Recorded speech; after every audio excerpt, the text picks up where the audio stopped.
The last video that was made on the channel was actually discussing getting Abby, which at the time was my fiance, a Miyu Mini. Now we are married, very thankful, very happy, and we've been playing video games during that time. So this is a informal discussion about what we've played, what we're playing, what we've enjoyed, kind of what's brought us together. Yeah, it's been a year of just kind of discovering what we like. We weren't really a gaming couple in our dating history, and then it kind of all got brought up at once, and now we do it a lot. Yep. Now we game quite a bit, and yeah, we hope you enjoy. And future Andre and Abby watching, we hope that you also enjoy. I think there's a lost art about couch co-op, so for this first section, we're going to be talking about the games that brought us together, playing side by side. All right, so first we got Pokemon Snap. I was never introduced to Pokemon Snap. We had a lot of fun with it. It's a funny, pretty difficult. Pretty difficult. Yeah, you really have to like learn the controls pretty well. We had a lot of fun with it, and just kind of having to like replay the same ones over and over. Yeah, you're on a track, and you're basically either taking pictures or throwing items to reveal more Pokemon. Pokemon Stadium, iconic. I definitely played this one as a kid, and it still holds up. It's just so much fun. Again, Gen 1 Pokemon. Basically, you're in this arena, and you can fight 1v1, so you pick your team and then you just battle it out. So it's nice and classic. We've had a lot of fun like making different rules for different times we've played. So sometimes one legendary on the team. You know, sometimes we're playing with no evolution Pokemon. So yeah, that one's awesome. Is there much to say about Mario Kart? Yeah. Is there much to say? We all know. We all love it. A lot of these cartridges are ones that Deidre and Tim, they're my older brother and sister. Like, we've had these cartridges for years, and then some are new ones. This first one is one that I've enjoyed playing, Star Fox 64. That's more like on the single player mode, but I just memorize like so much dialogue, and I have so much fun playing that to this day. I went through and I beat it the other night when we were just chilling on the couch. Mario Party 3, this one was a new one that we were able to find, which is so great. We actually played a lot with family when we were in Estes Park, so Abby's family, we played that. I mean, we played hours of it, and then we've played hours just by ourselves as well. Yeah, it's the best when you have 4 people playing, though, because the computers cheating, always cheating. Mario Tennis, I feel like I really look at the mechanics, and I'm like, there got to be different ways to do this, but it's just A and B and moving around. I like it a lot. It's fun. It's fun. Andre's way better at it. I don't know why. I don't know what it is. It Takes Two, that was really our first co-op game on the PS5. I mean, we went through it real quick. It was so much fun. We weren't married at the time. We were just engaged, but Andre was living here. And so every time I would come over, we didn't even have a couch over here. And we would just sit on the floor or sit on these dusty chairs that we got from his work. And I mean, we play for hours, and I just love the gameplay, the story, give or take. I mean, it's a cool concept overall, but we would skip a lot of the cutscenes just because it was like same thing over and over. Gameplay itself was phenomenal. Super creative. I loved having to like work together and communicate to accomplish things. I think we both had parts that we were better at. A lot of our friends have played it, and that's one that's like, I mean, everyone rates that as like the highest co-op game. You mentioned that the developers are coming out with a new one in March, right? So I'll put that on the screen, whatever that is, and we'll see if that lives up to it. For PS5, is that it for co-op together? We tried Unraveled. We tried No Way Out. Didn't like either of those. Lego Harry Potter. Oh, was that co-op? Yeah. Lego Harry Potter. It was fine. It is cool. It does this thing, but I feel like we'll probably play that with our niece and nephews. We're gonna talk about Handhelds, which has a very, very big place in my heart personally, and I think Abby as well. Give us some of the highlights about Handhelds. I love purple, and both of my handhelds are purple. So this is the Miyu Mini, which Andre made a video about last year. This was like the first handheld that I started playing. I would say the Miyu, I mean, it's so good. It's nice and compact. He actually bought me an accessory that's like little handles as well to help your thumbs. But what's nice about it, I feel like Game Boy Advance games, all the Game Boy type games, those are what really work well on this one and are my favorite to play. So I played a ton of Pokemon, I did Fire Red, Emerald. I did some old school Disney games too. What are they called when you have a little character who's just like running and jumping and fighting and doing stuff? Like platformers? Yeah. A lot of platformers. So I love the Mew. I would say Game Boy specific. You can play some other platforms on there, but Game Boy's by far the best. Nice. This is the 2DS XL. So I was in between different DS options, but I just loved the color. I was like, I will have to sacrifice being able to have the 3D impact, but I didn't really care about that, honestly. I was like, as long as I can play 3DS games. So I started with a lot of DS games that I played as a kid. So like Hannah Montana, Sweet Life of Zack and Cody, some like fashion games that I played. Went hard on the fashion games. I did go. You play that like every day. Yeah. Style Savvy Trendsetters was my game for a minute. And then I was like, let me branch out a little bit. And I had heard a little bit about Ace Attorney games. And I was like, I don't know what this is, but I'll give it a shot. I mean, yeah, it's been nonstop. How many hours are you in? I'm probably like 45 to 50 hours in at this point on just the first 3. So they have the trilogy of the first 3, and I'm on the last case of the 3rd one, and then I'll move on to all the other games that there are. But I'm obsessed. I feel like I could have been a lawyer in a different life, and I like murder mystery type things. It's also got a lightheartedness, like it doesn't feel heavy, even though you are like investigating and being a defense attorney for like pretty horrible crimes. But it's just fun. It's like the characters are fun. It's got a good story. I also played Pokemon Brilliant Diamond on his Switch. I've played some Pokemon on the DS as well. I like them. I like some of the updates that they've given, but I mean, just nothing beats the classics, honestly. Like Fire Red and Emerald are just nothing's ever going to beat them. I really liked Brilliant Diamond though. My problem with the DS games that I've tried so far is the like POV of the character. In the classic games, you're kind of seeing like a bird's eye view of the town and where you're moving. But on the DS games, you're kind of like moving with the character, and it makes it hard to like know where you're going. And I don't know. I wonder what modern fans also think about it too. Yeah. Up on that. That's interesting. Comment if you have any thoughts. Really love handhelds, and the reason I love them is just portability. And then my first handheld was a Game Boy Advance. And that's why the RG351P, this is what I got this in 2019, fell off for a while and then started playing it after Abby started playing it because she started playing Fire Red on this. I love how it feels. And then for Game Boy Advance, which is one of my favorite systems of all time, screen and the aspect ratio is absolutely perfect for it. It just shines. It looks good. We got Legend of Zelda Minish Cap. That is what I'm playing through currently. It just looks so good. I went down a Metroid big old pathway earlier last year. So I played Metroid Fusion on this, beat it. Played Metroid Zero Mission on this because I wanted to beat those before I went on to the Switch. Switch Lite has no Joy-Cons. I think it might be dead. It has no Joy-Cons that can disattach, but I got it a couple years ago because I wanted to save money, and I saved like $200. Played through Metroid Dread after playing through the first 2 on Game Boy Advance, and it was a journey. Like, you remember, I was just crushing, going through.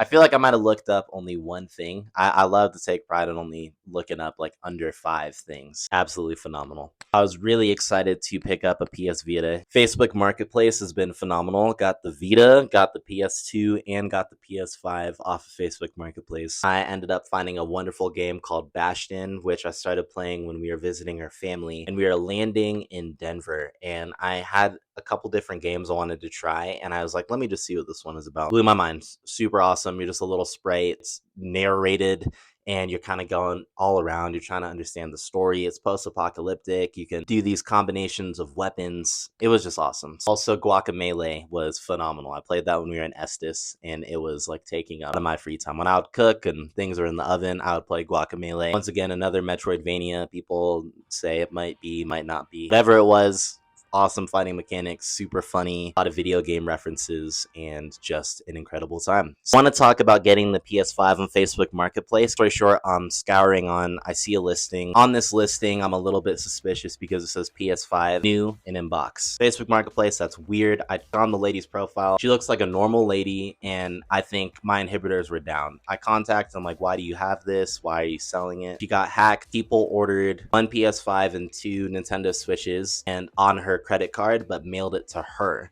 So then she asked Amazon, like, I don't want these, I don't have any use for it? Like, will you take it back? And I think Amazon makes so much money that they're like, it'd be more work for us to receive it back than for you just to keep it. So keep it. She's not going to play them. So she listed it up, and her son told her to list the PS5 for $100 less than retail just to get rid of it. I checked at the perfect time. It was something crazy, like $350 maybe. Immediately after we got the PS5, Andre bought Hogwarts Legacy for me. He knew how much I was looking forward to playing that. I'm a big Harry Potter fan. I also just love like open world. You still have like missions and kind of a general story to follow. So it was like right up my alley. I mean, since I was a kid, I've been dreaming of like a Harry Potter type game where you can like actually be walking around the castle and things. So like this has been my dream since I was a kid. I didn't mention on the handhelds, but I also played the Harry Potter Game Boy Advance games, the first four.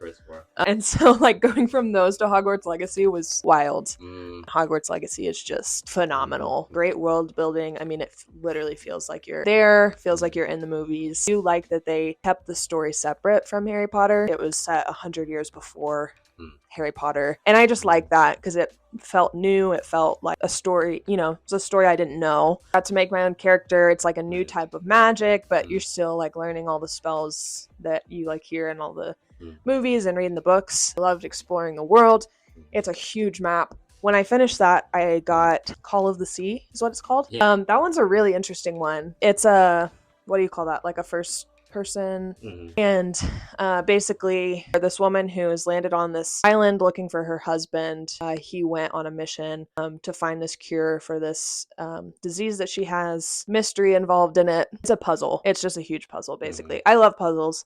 I found it really entertaining. I mean, there are parts of it that rather it not be first person. I'll say that first. It also felt a little slow at times, but overall it was a really cool story. I think especially when you get to the end and you hear the final story and everything, I was like, oh, that was a really cool story. I've also been playing Sims on and off. Andre's not a Sims person. I love it. And then the last game that I played on the PS5 was Immortals Phoenix Rising. I love mythology. I was a big Percy Jackson fan as a kid. I really enjoyed it. I feel like I saw mixed reviews before playing it, and I see where people are coming from. There are parts of it that were really annoying. I liked the story. I liked the world. Again, it was like an open world, had like specific missions to do. And another thing is the narration was horrible, like so obnoxious, but the story was great. So I was like interested in what was happening, but I could do without the weird voices and yeah. So for my PS5 journey, PlayStation has been in my family, Abby's family as well, but my older brother and I, we've had all of them now officially for the mainline consoles. Have sold them over the years and everything, but it has been so awesome to have the PS5. So I also wanted to mention the year right now is 2025, and we're still going through the difficulty of getting a physical disc drive. There's weird demand. People are reselling. We have the digital version. I forgot to mention that earlier. All the games that we have purchased have been on sale. So I do want to mention that. That's not a flex. They put stuff on sale all the time, but it's great to say because it's like Immortal Phoenix Rising and a lot of the games I'm going to mention, getting it on sale has helped because they're like, oh yeah, like $4 or $17 or anything. So I'm going to gloss over Ghost of Tsushima. Played it, beat it, phenomenal. It's art. If you haven't played it, give it a chance. Also, though, there's blood and there's action. And so if that isn't your affinity, then completely understand. You could ride on a horse if you wanted, like all the time, but there's a lot of blood and everything too. But it's free roam and it's absolutely beautiful. Yeah. When I'd play and like she's sitting next to me, I'd like put on headphones or I'd ask if she's okay. And then Spider-Man 2, I'd say Spider-Man 1 and 2 are some of the best storytelling of Spider-Man that I've seen. And that includes comic books. Spoiler alert. Cool. Giving you some time. Cool. Final boss fighting Venom took me like 2 hours, and Abby saw it, and it was insane, and it felt so amazing to beat him. It was like freaking 4 or 5 different phases. Oh my gosh, yeah. Anyway, it was so good though. So such a great game. But then what did you do after you beat it? Deleted it automatically. I said, I'm out. Cool. I beat it. I'm gone. Give me my storage back. And then I played through Alan Wake. And so as a Christian, I think horror has this element of people wondering, like, is that an okay thing to consume? And there, long story short, I would just say my view on it is there's a lot of art in horror. You can go too much. It could be too gory, and I can get that. And we all have our different spots. Alan Wake teetered that line of not being gory and was just dealing darkness versus light. So the remastered version of Alan Wake, I'll leave it there. Try to go in, no spoilers. I 100% suggest it. Dead Space, I'm currently playing through. That one is also dark. That one is also horror, a lot more alien-esque. That one would be over the line for a lot of people, but and with the lights off is quite the experience, and with headphones is really great. Yeah, and I'm playing through, thank you, God of War 2018, finally. I'm playing through about 10 hours in, and I'm working through. I like to kind of diversify, play a couple things at the same time, because it helps keep it fresh. But God of War 2018 has its acclaim for a reason, and I think Abby cracks up when she hears the dialogue and everything as well, and like the super, super deep voice of him saying, boy, and everything. We don't even have like a 4K TV or anything, and I feel like I'm not gonna call people snobby. There are people who are particular enough to say, if I'm gonna have a PS5, I need to have a 4K TV, but it looks great on our TV, whatever it is. If it's like it has to be 1080 probably, but it looks so good, and it's so much fun. It is probably from last year. It's like my favorite console. I know we just got it. I know it's been out for a while, but it would probably take favorite console because it's just been absolutely amazing. The last thing we will mention is PS2. That was also another Facebook Marketplace find. Both had PS2 growing up. And so found our way to a PS2 Slim, found it from a nice couple, and we got it for $90 or $100, and we got way more than we should have at that price point. I love PS2. I mean, that's probably one of my favorite consoles of all time. I mean, just so much nostalgia. I think the games are honestly solid for like when they came out, and I was just saying with this game, like despite how old it is, like the graphics still, they did a good job. My favorite PlayStation 2 games are the Sly Cooper games. We actually played those on his PS4 a little over a year ago. And we were like, let's just go through all of them. So we played through all three. We need to get them on disc eventually, since we played them over a year ago. We're like, yeah, those are my favorite. As a kid, I was playing like the American Idol game where you sing into the microphone and like things like that. So I've been having to find some of the games that I enjoyed then that I'll still enjoy now, and I'd say it's probably less for me than it is for Andre, but looking for some of the Crash Bandicoot games. Splashdown was one of my favorites then. Like how the controller feels, the PS2 controller? I do. It's weird playing the PS5 and holding that controller and then switching to the PS2. Yeah, more petite.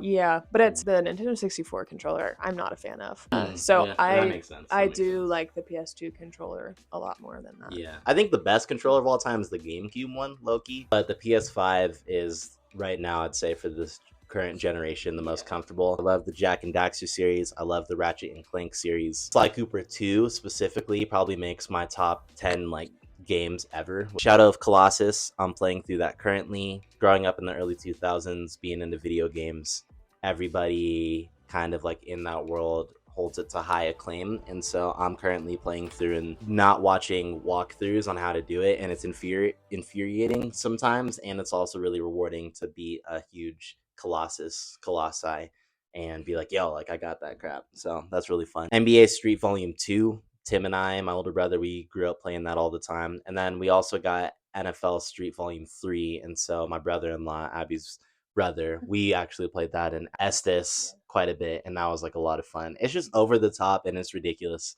I love video, and I love video games, the medium, but I love video because it captures a moment in time for us to hopefully look back on, for people to look into, and to be like, at this point in our marriage, this is like our pastimes, and this is what we did. So I'll leave it there on just saying, like, I enjoy more when we were engaged and now, but these past 5 months of being married, that we can surprisingly connect on these. It's been a lot of fun. That sums it up well. And when we have kids and start to build our family in that way and go through different seasons of life, don't know what video games will look like, but for now, like, this has been, like you said, a great way for us to connect, and it's fun to just like have one of us on the couch playing a handheld and the other one on the PS5 or PS2 or whatever, or sometimes we'll switch to the 64 and play together. So it's fun to just kind of like do different things at different times, but kind of be bonding over the video game experience. So yeah, it's been a lot of fun, and I mean, we've cranked through.